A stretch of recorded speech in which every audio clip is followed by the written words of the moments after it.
Okay, I'm all for a fantasy book, but one that doesn't have fae, I feel like is nearly impossible to come by nowadays. Hi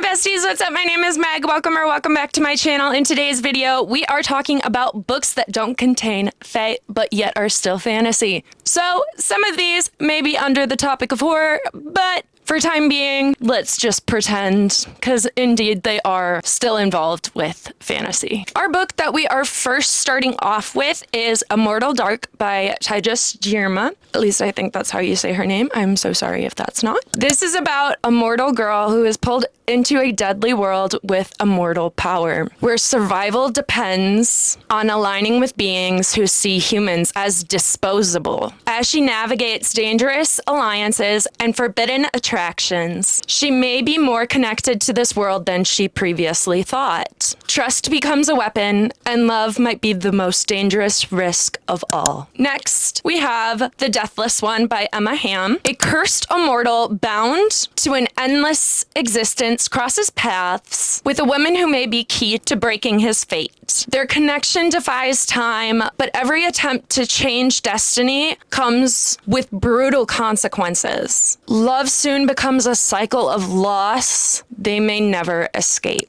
After that, we have The Southern Book Club's Guide to Slaying Vampires by Grady Hendrix. A group of suburban housewives suspect their charming new neighbor is something far more sinister. As children begin disappearing, their fears escalate, but no one takes them seriously. They're forced to confront both the monster next door and the societal expectations that keep them powerless. All right, next we have Salem's Lot by Stephen King. A writer returns to his hometown only to discover a creeping evil spreading throughout the community. As residents begin to change, it becomes clear that a vampire has taken root. The town slowly falls into darkness, and escape may be impossible. The Savage and the Swan by Ella Fields is next up. This is about a princess who is raised in luxury that's forced into a brutal world where survival demands strength she's never needed before. Her fate becomes entangled with a morally gray warrior whose loyalty is uncertain. Together, they navigate betrayal, power, and a bond neither of them can control. Next, we have A Wolf and the Wildflower by Ella Fields. This one is indeed connected to The Savage and the Swan. They are within the same universe, but they can be read separately. However, I think that you should read them Savage and the Swan and then The Wolf and the Wildflower. That's just my personal opinion if you were to read them. A sheltered girl is thrust into a wild, unforgiving world where she must shed her innocence to survive. Along the way, she forms a volatile connection with a fierce protector who challenges everything she believes. Their journey becomes one of transformation, forcing them both to confront who they are versus who they must become. Filthy Rich Vampire by Geneva Lee is next. A struggling woman accepts a job working for an enigmatic billionaire whose secrets are anything but human. She's drawn deeper into his world of wealth and darkness. Their connection intensifies, but loving him must mean accepting the reality she may not survive. Next, we have the first book in the Crowns of Nyaxia series, The Serpent and the Wings of Night by Carissa Broadbent. In a deadly vampire tournament, a human girl fights for survival amongst creatures stronger and faster than she is. She forms an uneasy alliance with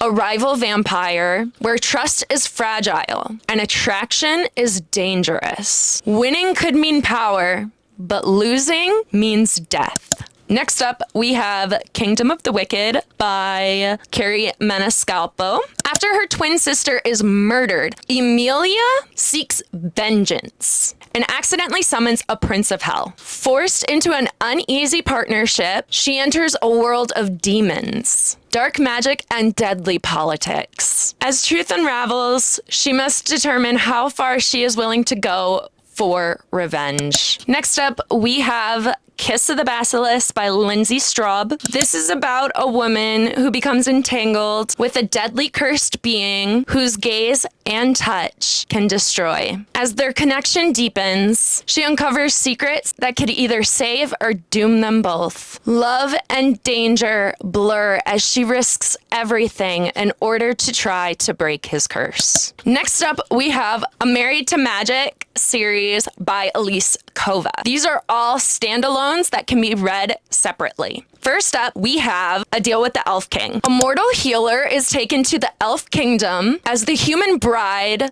that is owed to their king, a sacrifice meant to maintain the balance between the worlds. Thrust into a cold court and a distant husband, she uncovers dark truth about the magic sustaining the realm and her role within it. As duty turns into something entirely different, she must decide whether to fulfill her fate or rewrite it entirely. Next up, I know that we said we weren't going to mention the Fae. However, A Dance with the Fae Prince is next in line. Now, I personally believe that these books should be read in order for the fact that to fully grasp the world and everything going on, there are threads woven between each and every book that lead into another in some way, shape, or form. Some may actually spoil other books for you. So personally, I believe you should read them in order.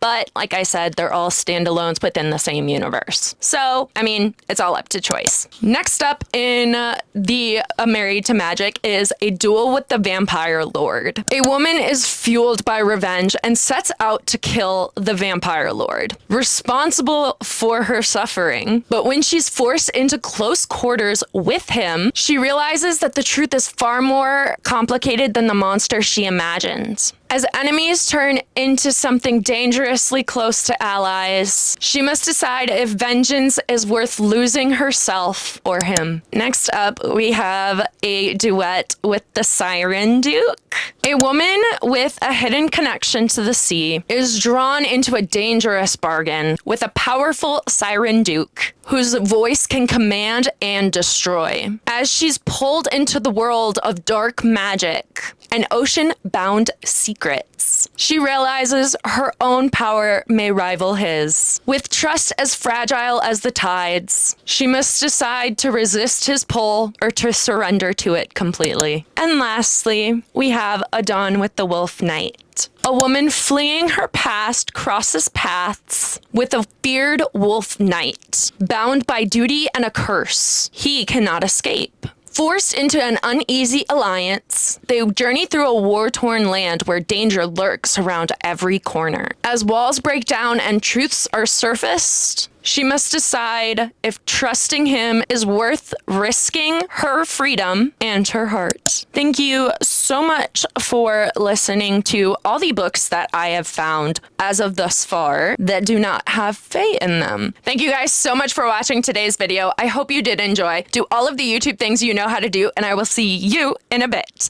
Bye!